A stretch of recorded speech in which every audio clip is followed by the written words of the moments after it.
Hey, so today's lyric reveal for this next song that I want to show you guys from this new album, which those who didn't see yesterday's post is going to be called From Chains to Charity. But I want to both read them to you and post them in the description for this video because I think they're really important. And it has to do with a post I'm actually going to be making, a much longer one than today's, on my personal profile. That has to do with recent commentary I actually did about having the tough conversations that we need to have. So today's song that I'm sharing with you is called I Wish. And again, I'm going to expand on this more in a second.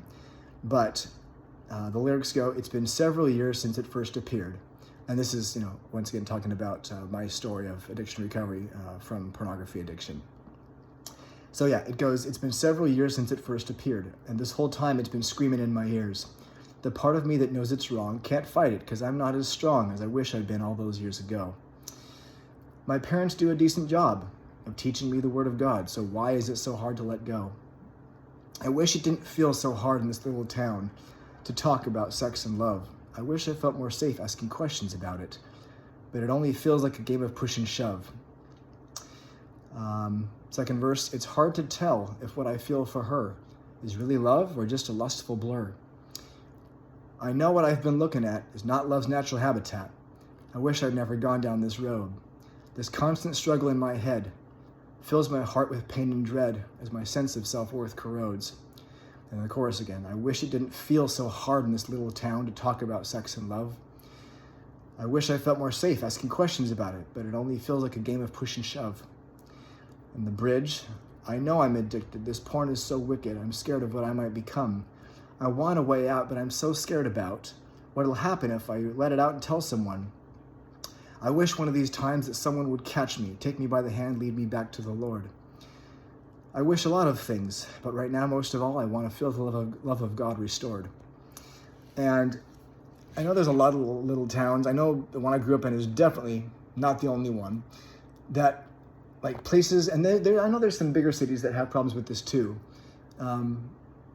Even just families in general, where it's like they don't want to have the hard conversations. Maybe because, I don't know, they just haven't learned how, or they're just too scared, or, generational trauma, whatever it may be. But I read these lyrics today as well as post them in the description for this.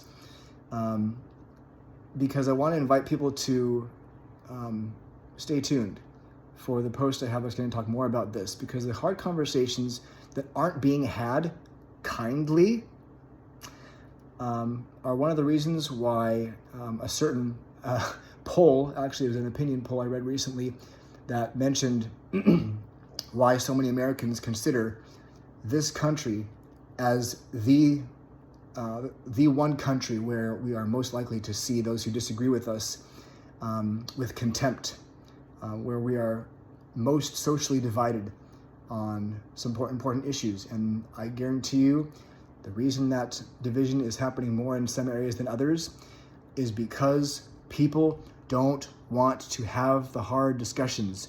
Stop not having them. Do it.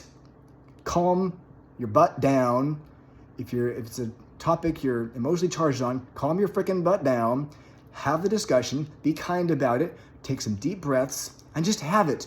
Because lack of those conversations are why people get addicted and have problems with, generational trauma and abuse and a whole crap load of other things that are plaguing our society today. Have the frickin' conversation. How many people are out there saying the same thing? I wish we could. Talk about it, whatever it is, okay? Please, have a hard conversation. Take a deep breath, calm down, and talk about things kindly, calmly, constructively. Everyone needs that.